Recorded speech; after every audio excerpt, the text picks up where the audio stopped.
Faut savoir que des fois, ouais, je pouvais toucher des payes à 5 000 euros en travaillant 3 jours semaine. Ah ouais. C'était totalement dans le but de me propulser, entreprendre moi-même. Et c'est pour ça que je me suis rapproché de la Suisse, essayer de capitaliser pour investir dans mon entreprise. Et c'est ce que j'ai fait, c'est chose faite, donc j'ai pu accumuler entre 30 et 40 000 euros de matériel. Ah ouais, bien. Mais du coup, je fais beaucoup de back-office, donc j'ai pas forcément besoin de me déplacer en Suisse. T'as un salaire suisse, tu restes chez toi en France, quoi. C'est un peu l'idée. Wow. Hello Milan, ça va, t'as la forme? Ça va super la forme, et toi-même? Merveilleusement bien. Est-ce que tu peux te présenter pour nos viewers? Avec plaisir. Enchanté les viewers. Je m'appelle Milan, j'ai 27 ans et donc actuellement j'ai une société de production audiovisuelle qui s'appelle Prestige Capture et je suis multi-entrepreneur, passionné d'entrepreneuriat. Que dire de plus, hormis que voilà, j'ai beaucoup voyagé dans ma vie à l'international. Je suis passionné à l'époque, quand j'étais petit, j'étais passionné de sport. J'ai fait sport-études handball pendant 8 ans, les championnats de France. Après, j'ai eu beaucoup d'accidents, donc je me suis réorienté et c'est là où vraiment est née ma passion pour l'audiovisuel, l'entrepreneuriat. Donc maintenant, je me concentre énormément sur mes projets d'entrepreneuriat. Ok, super. Et comment ça a démarré? Comment tu as starté le truc? Tu venais d'où? T'habites où avant? Alors, j'ai grandi à la frontière, donc en Haute-Savoie, un peu dans les montagnes. J'avais un père, comme s'il était mort. Papa. Non, j'ai un père qui était élagueur. Il a arrêté son entreprise, c'était un des premiers élagueurs de France. Et donc, vraiment dans les montagnes. Ça s'appelle Petit Bornand-les-Glières, il y a Grand Bornand au-dessus, donc c'est un peu les stations de ski. Après, j'ai rapidement bougé, j'ai beaucoup bougé, même depuis que je suis petit. Je suis allé donc vers Saint-Julien-en-Genevois, c'est aussi à la frontière. Après, je suis descendu vers Chambéry, 2 ans là-bas. Après, je suis monté en Seine-et-Marne pendant 5 ans. Et quand j'étais en Seine-et-Marne, j'étais avec une personne malvoyante qui s'appelle Mason Ewing, avec qui j'ai voyagé à l'international, que ce soit au Canada, en Inde, au Cameroun, où on a pu faire un long métrage. Et par la suite, je suis revenu justement à la frontière, à Annemasse actuellement du coup. Ok, donc là, tu as Annemasse, tu bosses où là actuellement? Actuellement, du coup, je me déplace pas mal selon ce que j'ai à faire. Mais du coup, récemment, je suis retourné à Annemasse dans mon appartement que j'ai depuis bientôt 1 an. Je dis récemment parce que du coup, là, il y a encore 1 mois de cela, j'étais dans un logement de fonction à Morges en Suisse pour le coup. Ok. Donc là, tu bosses en Suisse là en ce moment? En ce moment, je bosse avec une entreprise suisse. Mais du coup, je fais beaucoup de back-office, donc je n'ai pas forcément besoin de me déplacer en Suisse. Oh c'est tout bénef ça. C'est tout putain. bénef. T'as un salaire suisse, tu restes chez toi en France quoi. C'est un peu l'idée. Waouh. Faut se battre pour ça, mais on y arrive au bon moment. Et du coup, comment t'as fait pour intégrer la Suisse, bosser en Suisse comme ça? C'était quoi ton parcours au début? Alors, comme je te disais, moi en fait, vu que j'ai grandi à la frontière, je savais, j'entendais beaucoup de personnes quand j'étais petit me dire voilà, faut aller travailler en Suisse, c'est normal quand on habite à côté de la Suisse. Et pourtant, ce n'a pas du tout été mon cas au début. C'est-à-dire que vu que j'ai rapidement bougé, j'étais encore mineur quand je suis parti à Chambéry. Après, j'ai eu des graves accidents, fracture de la colonne vertébrale, double fracture du crâne. Et Mason Ewing, donc la personne malvoyante, lui, il a ouvert une société, donc une holding aux États-Unis, qui a une filiale dans l'humanitaire, dans une maison de couture, une production audiovisuelle. Donc j'ai été ses yeux pendant 5 ans. Et du coup, quand je l'ai rejoint en Seine-et-Marne et qu'on voyageait à l'international, je l'ai vraiment rejoint justement aux alentours de mes 18 ans. Ce qui fait que à ce moment-là, je me suis totalement éloigné de la Suisse. Et en fait, j'ai tellement développé de compétences dans l'audiovisuel, que ce soit en pré-production, en production ou en post-production. Et j'ai développé tellement une vision artistique qui me poussait à faire mes propres projets qu'au bout d'un moment, j'ai dû me détacher de Mason Ewing Corporation pour entreprendre moi-même. Et c'est pour ça que je me suis rapproché de la Suisse. Je me suis dit que c'était smart parce que j'avais toujours entendu que la Suisse était très intéressant justement pour capitaliser. Et je me suis dit, bon, ça coûte rien d'essayer, je retourne à la frontière et on va essayer de capitaliser pour investir dans mon entreprise. Et c'est ce que j'ai fait, c'est chose faite, donc j'ai beaucoup investi. J'ai travaillé pendant 9 mois à Coris, donc dans le fundraising, et toutes les entrées d'argent que j'avais, j'ai acheté du matériel avec. Donc aujourd'hui, j'ai pu accumuler entre 30 et 40 000 euros de matériel. Ouais, bien. Ouais, c'est pas mal, c'est pas grand-chose dans l'audiovisuel. L'expert derrière la caméra le sait. Big up à Paul. C'est un milieu, l'audiovisuel, qui coûte très cher. Donc généralement, on passe plus par de la location. Mais ça me paraissait pertinent et intéressant malgré tout d'investir. Par exemple, dans les lights.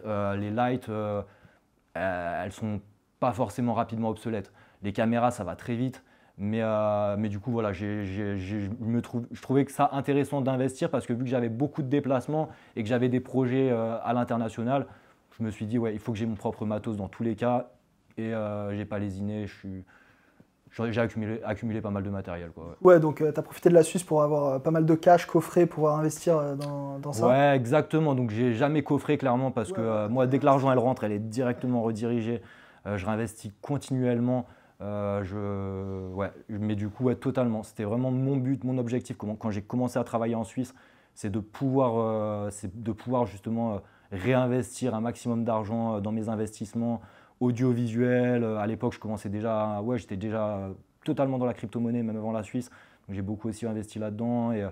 Et du coup, ouais, c'était exactement ça, accumuler, réinvestir, accumuler, réinvestir. C'était totalement dans le but de me propulser. Ok, ouais, le tremplin. Et je trouve que la Suisse, c'est vraiment intéressant pour ça. Quand on a vraiment un mindset et qu'on sait ce qu'on veut, on peut vraiment passer par la Suisse pour se propulser. Exactement. Et propulser nos activités. Je le vois exactement comme ça. Et du coup, tu as fait quoi en commençant en Suisse? C'était quoi le boulot que tu fais? Alors, le premier travail que j'ai fait au tout début, parce que je suis revenu là, parce qu'à la base, je suis directement allé chez ma soeur, parce que du coup, j'avais plus de logement à ce moment-là. Je redescendais de Paris et ma soeur, elle n'allait pas très bien à ce moment-là. Je lui ai demandé, écoute, qu'est-ce que tu veux faire? C'est quoi ta passion? Elle m'a dit, écoute Milan, j'ai un rêve, j'ai toujours voulu faire une société de cookies frais. J'ai dit, ok, let's go, on lance ton entreprise. Donc je l'ai aidé à créer son entreprise, donc ça s'est super bien passé. Et du coup, moi, en parallèle, donc j'ai pu commencer à travailler commencer à chercher du travail en Suisse par rapport à ma propre passion et mes projets. Donc, une fois que son business il est lancé, moi, je me suis détaché de ma sœur. J'ai trouvé un logement à Annemasse. Et le premier travail que j'ai trouvé en Suisse, c'est que j'ai donné des cours de photographie dans 4 écoles à Genève en parascolaire. Voilà, je donnais des cours de photo. Franchement, c'était une expérience géniale, fantastique, inoubliable. Merci Seigneur. Et vraiment, c'était donc tout âge, beaucoup aux alentours des 12, 13, 14 ans. Et voilà, j'avais même carrément à Geisendorf des classes que de filles. Il y avait certaines écoles où c'était séparé. Bon. non, mais du coup, en tout cas, c'était une période vraiment enrichissante et j'adore travailler avec les enfants. Ils sont super curieux. J'adore partager, apprendre, enseigner. Pour moi, enseigner, c'est apprendre 2 fois soi-même. Donc, vu que j'avais cette opportunité d'enseigner dans une de mes passions qui est la photographie, parce que bien évidemment, la photographie et l'audiovisuel sont plus qu'étroitement liés. Du coup, c'était une très belle expérience et tout simplement, ça, c'est quelque chose que je pouvais faire uniquement partiellement. Je n'étais pas à temps plein, je ne donnais pas à temps plein des cours de photo, c'était du parascolaire. Et en fait, tout simplement, un jour, en rentrant pour rentrer chez moi, je passe par la gare Cornavin. Et là, je me fais arrêter par une petite miss, je ne sais plus comment elle s'appelle, de UNICEF, qui représentait UNICEF. Et elle me demande de soutenir l'association UNICEF, avec grand plaisir, je soutiens. Ah non, même pas. Je lui dis, je veux soutenir. Et elle me dit, ah mais non, tu peux pas, tu n'as pas de compte en Suisse. Je dis, mais il n'y a pas de souci, je te donne de l'espèce, tac, tac. Et elle me dit, non, mais j'ai pas le droit d'accepter l'espèce. Je dis, quoi hein? Ça me frustrait. Je dis, attends, comment j'ai pas le droit de donner à UNICEF? C'est quoi le problème en fait? Et en fait, du coup, j'ai pas pu donner à ce moment-là. Mais du coup, je lui ai dit, mais vous recrutez, vous embauchez? Elle m'a dit, ouais, à fond, c'est ça, tiens, prends en photo. Ça s'appelait Coris, du coup. Et j'ai foncé à un entretien d'embauche parce que du coup, ça me paraissait intéressant à ce moment-là, justement, pour investir, d'avoir un temps plein. Et à l'entretien d'embauche, on était une 30aine de personnes, on a été 2 à être pris. Et du coup, j'ai commencé à temps plein mon travail en Suisse. C'était du coup le fundraising. Donc à Coris, j'ai commencé en rue, c'est-à-dire qu'on a un stand, on représente une fondation, on arrête les gens et on doit les pousser, les sensibiliser, représenter la cause. Donc on a plusieurs associations qu'on peut potentiellement représenter. Moi, j'ai énormément travaillé sur UNICEF justement et on doit les pousser, du coup, une fois qu'on les a sensibilisés, à faire un formulaire de donation régulière. Ce qui n'est pas forcément évident, on est bien d'accord. Ouais, ça ne va pas être simple à faire ça. Mais c'est une belle expérience. Je pense que tu dois beaucoup apprendre là-dessus, sur arrêter les gens, leur proposer des choses. C'était super intéressant pour moi parce que clairement ce métier n'est pas fait pour tout le monde. Mais pour ceux qui veulent sortir de leur zone de confort et développer leurs aptitudes dans la vente, dans le relationnel, à ce niveau-là, c'est hyper pertinent et je trouve que ça a été vraiment enrichissant fois 1000. Il y a même des personnes qui font ce travail que j'ai fait dans le fundraising. Je l'ai fait du coup en rue et en porte-à-porte dans une autre entreprise que j'ai quittée récemment d'ailleurs. Il y a beaucoup de gens qui font ce travail même depuis longtemps, qui n'aiment pas ce travail pour X ou Y raison, ou il y en a qui aiment bien mais qui sont virés super vite. Il y en a, ils aiment bien ce travail, ils sont virés super vite. Il y en a, ils le font pour l'oseille, mais au final, ils n'aiment pas forcément ce travail. Moi, j'ai toujours adoré presque ce travail. Peut-être pas à ce point-là parce que je suis un entrepreneur et bien évidemment, mon but, ça a toujours été de me rapprocher de mes activités et de l'indépendance financière. Mais j'arrivais vraiment à voir le bon côté des choses dans ce travail qui a amélioré mon élocution, qui a amélioré mon contact avec les gens, mon relationnel et surtout mes compétences dans la vente. Bon, bien évidemment, c'est pas pour les décrédibiliser ou quoi que ce soit, mais c'est pas les fondations pour lesquelles j'ai travaillé ou les agences de marketing qui sont intermédiaires entre les fondations et les personnes qui donnent, qui m'ont énormément formé dans la vente. On se forme sur le terrain et quand on est curieux et quand on comprend que si on veut rester, parce que du coup on a des objectifs à atteindre, sinon on est viré très rapidement. J'ai très rapidement compris qu'en fait, il fallait que je me pousse dans la vente intensive. Et du coup, je me suis formé sur le mirroring, les biais psychologiques. Moi, j'adore me former via du contenu anglophone parce qu'il y a énormément, il y a beaucoup plus de contenu, il est beaucoup plus qualitatif parfois. Donc, je me suis vraiment formé en annexe des formations dans mes entreprises. Pour vraiment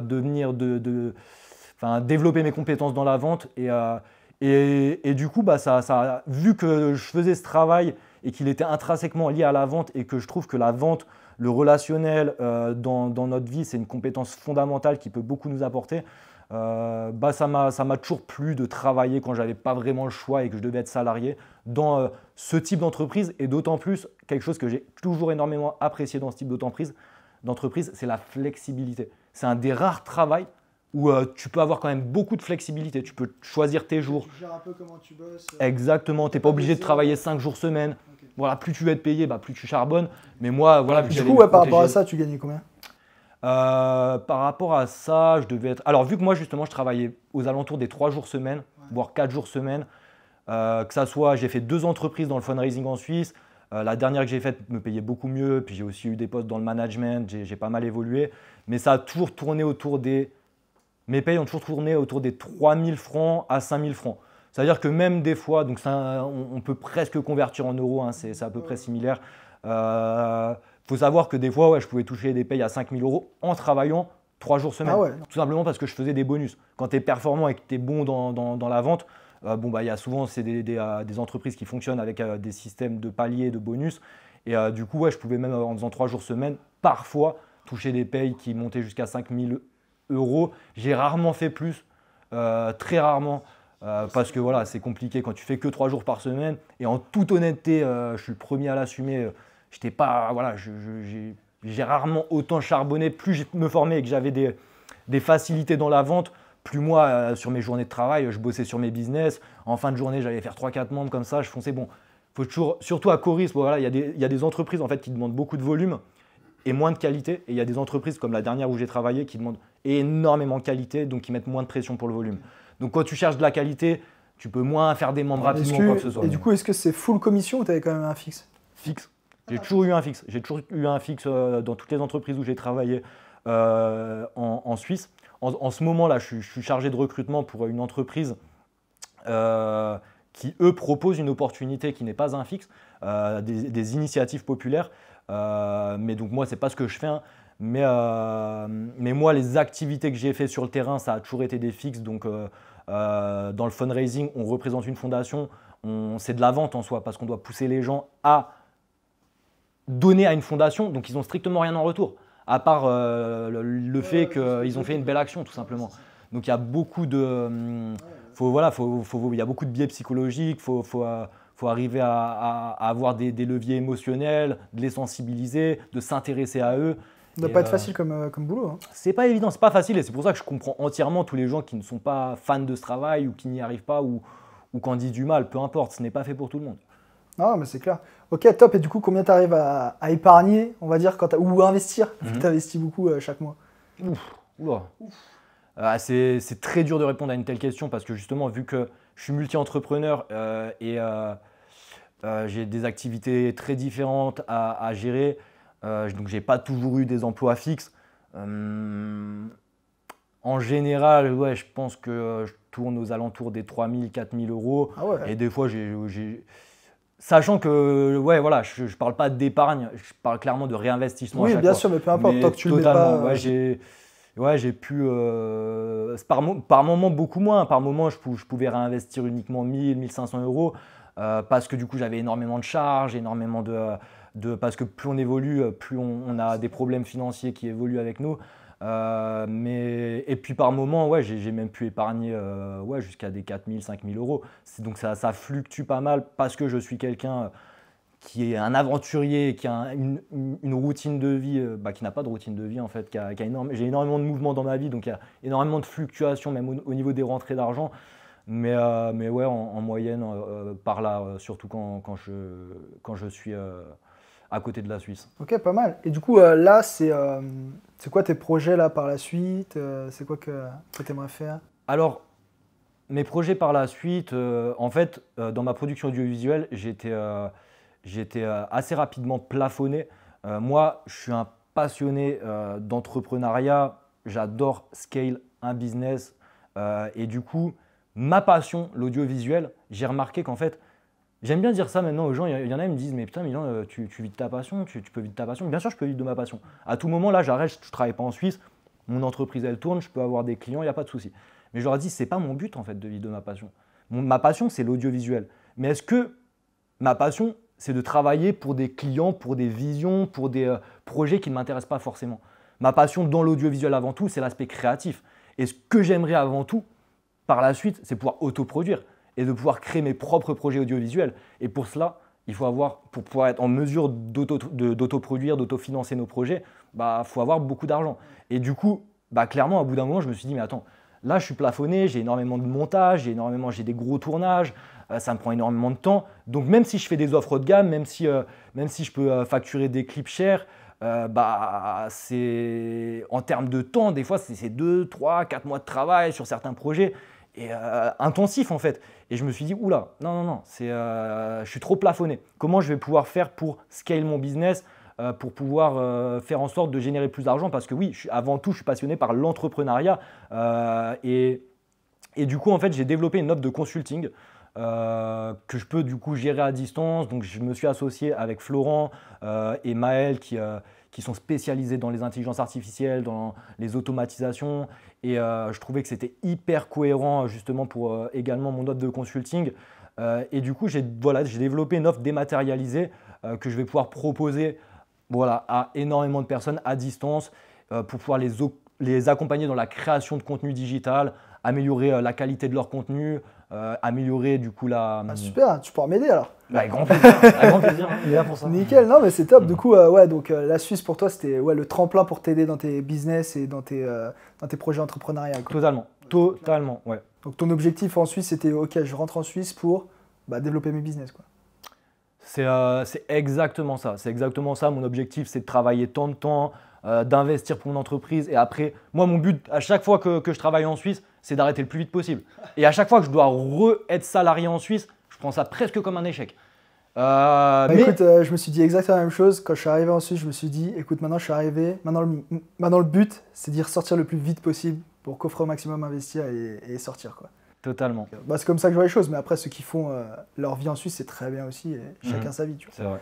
Donc, ok, lourd. Est-ce que tu as eu d'autres activités encore un peu plus… En Suisse, bon… Dis-nous tout, vas-y. On est juste entre nous, mec. En Suisse, après ma première boîte de fundraising, donc j'ai bossé 9 mois à Coris. J'ai beaucoup travaillé avec des escortes parce que ce qu'il faut savoir, c'est que la prostitution, c'est légal en Suisse. Donc ouais, je ne vais pas forcément rentrer dans les détails, mais pendant 1 an, j'ai travaillé avec des escortes. Tu faisais quoi? Ça brasse beaucoup d'argent. Ouais, j'imagine. D'ailleurs, je ne pousse personne à la prostitution, mesdames, bien évidemment. Mais par contre, c'est un Eldorado pour les prostituées, la Suisse. Clairement, ça gagne super bien. C'est safe. C'est un des pays les plus safe au monde. Ouais, c'est clairement sur plusieurs aspects. Elle gagnait combien à peu près? Tu sais un peu combien elle gagnait? Moi, personnellement, ouais, j'ai généré plusieurs dizaines de milliers d'euros en travaillant avec des escortes. Une escorte performante en Suisse, elle peut tourner performante. Elle peut facilement se faire un 15-20K, ouais.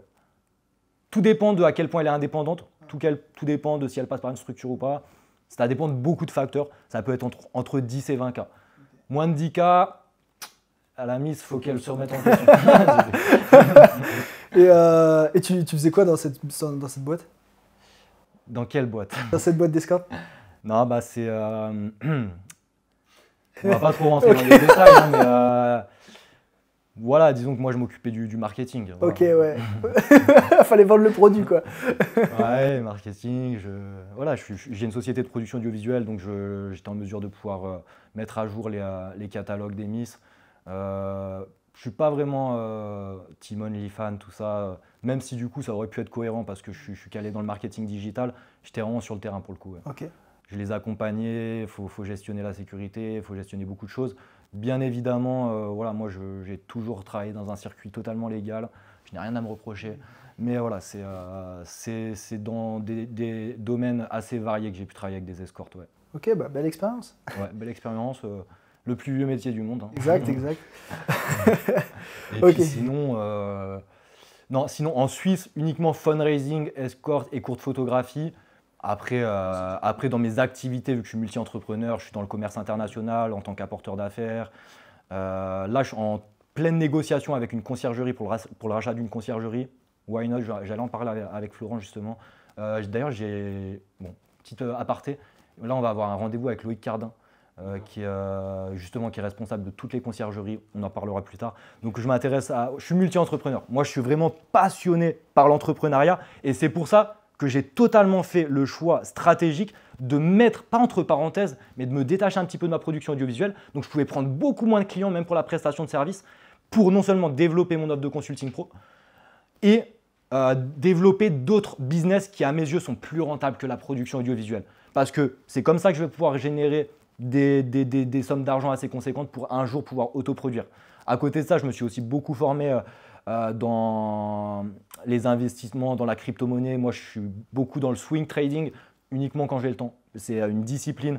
Donc, quand je n'ai pas le temps, bien, je ne m'aventure pas là-dedans. Mais selon les périodes, comme là, justement, on parlait du bull run, ça me plaît de pouvoir un petit peu me remettre là-dedans. Après, voilà, j'entreprends sur diverses autres activités. Mais bon, ça sera un petit peu long de parler de tout, quoi. Bon, pas mal. Bon, vas-y, on part sur les questions rafales. T'es prêt ou pas? Plaisir, ouais. T'enchaînes, hein. Tu penses quoi des Suisses? Qu'est-ce que je pense des Suisses? Les Suisses, il y a un truc qui me vient direct en tête, même si c'est peut-être un cliché, je ne sais pas. C'est que je les trouve mous et lents. Okay. Je les trouve très mous, très lents. Et d'ailleurs, je vais rebondir là-dessus. Justement, c'est quelque chose que nous, quand on a les crocs, surtout les Français, généralement, ils ont plus la tchatch. Justement, on peut clairement se démarquer à ce niveau-là, en fait. C'est que les Suisses, par exemple, le milieu de fundraising dont je t'ai beaucoup parlé, il n'y a strictement aucun Suisse qui font ça. S'il y a un Suisse qui est embauché, en fait, il ne va pas tenir 1 ou 2 semaines. En fait, c'est très rare. La plupart des gens qui font ce travail, c'est des Français. Ce n'est pas. Il y a des travails, on dit que soi-disant que voilà, c'est les travails que les Suisses ne veulent pas faire. Mais franchement, à ce niveau-là, les métiers de la vente, j'estime que c'est pas que les Suisses ne veulent pas faire. C'est que les Suisses, la plupart des Suisses ne savent pas faire. Ils sont beaucoup trop mous, beaucoup trop lents. Pas tous, bien évidemment, on va pas faire des généralités, mais même dans leur façon de parler. Hein. Oui, c'est un peu... Adieu, salut. C'est vrai, bon. Là, ils sont très mous, très lents, mais voilà, ils ont aussi plein de qualités. Hein. Est-ce que tu trouves qu'ils sont racistes ou anti-français? Certains, ils sont racistes, c'est une certitude. Pas tous, bien évidemment, Dieu merci. Et par contre, anti-français, il y en a beaucoup. Ouais. Il y en a beaucoup qui n'aiment pas les Français pour diverses raisons, hein, mais surtout par rapport au travail. En fait, ils considèrent qu'il y a beaucoup justement de Français qui viennent leur voler le travail. Et nous, on peut dire la même chose avec eux. Mais qu'est-ce que vous venez faire les courses en France, en fait? Donc, tu vois, eux, ils vont venir faire les courses en France. Nous, on va aller chercher l'argent en Suisse, ce qui est totalement normal, en fait. Et puis justement, il y a beaucoup de travail où les Français travaillent que les Suisses ne veulent pas forcément faire. Mais du coup, on n'a pas la meilleure des réputations pour diverses raisons que je peux comprendre. Du coup, vu que les Français, on a plus la tchatche et généralement aussi, on peut être plus controversé sur certains aspects. Voilà, des fois, les Français vont causer plus de problèmes, à Genève, qui est vraiment une ville frontalière où il y a énormément de personnes d'en masse. Des fois, voilà, il y a les Français, ils vont causer du trouble à l'ordre public. Donc, je peux comprendre sur certains aspects. Mais bon, sur certains aspects, c'est un peu mal placé. Hein, mais bon. Est-ce que tu avais des préjugés sur la Suisse avant? Des préjugés sur la Suisse, j'ai toujours vu la Suisse comme un pays qui brasse beaucoup d'argent. Je savais qu'il y avait les plus gros SMIC au monde, qu'il y a énormément de millionnaires en Suisse, qu'il y a énormément d'entreprises à l'international qui viennent se positionner en Suisse. C'est les seuls préjugés que j'avais, entre guillemets. Hein, je sais parce que je ne sais pas si c'est des préjugés ou pas d'ailleurs. C'est vrai qu'il y a de la thune. Hein. Est-ce que tu as déjà menti à un entretien d'embauche?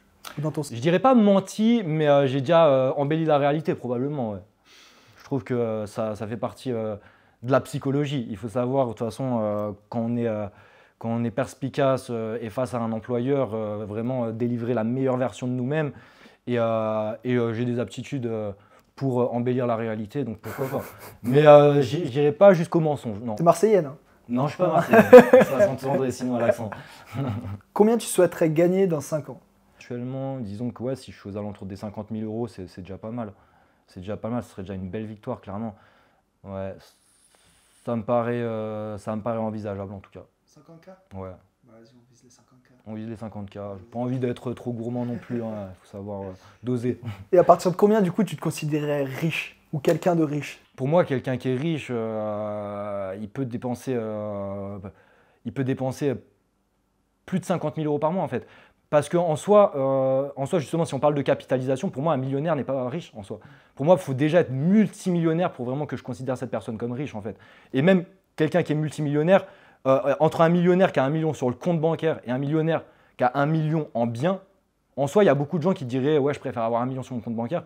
En soi, tout dépend. Hein. Si les biens, si c'est des montres, si c'est des métaux précieux ou si c'est de l'immobilier, en soi, je préfère la personne qui est millionnaire en biens. Je pense qu'elle est plus riche que la personne qui est millionnaire sur son compte bancaire. Ouais, c'est sûr. Et puis après, c'est souvent, on se dit, exemple, combien tu pourrais gagner en recurring chaque mois, tu vois, pour te dire, ok, là tu peux dépenser comme tu veux. Tu vois. Pour moi, c'est à partir de 50 000 € que tu commences à… Dans 5 ans, il faut que tu sois riche. Ouais, objectif. À choisir entre la Suisse et la France, tu choisis quoi? Pour Suisse, mais ni l'un ni l'autre sinon. Ok. Et sinon, tu aimerais aller où? États-Unis, Dubaï, ouais, plus… Il y a encore plus de thunes, quoi. Là où… J'adore les États-Unis par rapport à l'audiovisuel et j'adore Dubaï par rapport à la fiscalité. C'est vrai. Et par rapport au commerce international. Rolex ou Patek? Rolex parce que ma soeur, elle travaille là-bas. Ah ouais? Ouais, mais bon, sinon, Audemars Piguet. Immo, bourse ou crypto? Crypto, j'adore la crypto-monnaie. Mais en termes d'investissement long terme, IMO. Okay. Plus safe. Et quel conseil tu donnerais à un gamin qui aimerait se lancer comme toi, soit aller en Suisse et ensuite entreprendre ou quoi? Tu lui donnerais quoi comme conseil? Bah fonce, t'attends quoi en fait? T'attends quoi? Ça va pas te tomber dans les bras en fait. Fonce, si tu sais ce que tu veux, tu vas l'obtenir. Mais tous les matins, il faut se réveiller, avoir les crocs, il faut avoir des objectifs très clairs, avoir une vision très claire de là où tu veux aller. C'est comme ça que tu génères une motivation qui va t'aider à atteindre tes objectifs. C'est clair. Avoir la dalle sa mère. La dalle. Ciao Milano, merci mon gars. Avec plaisir.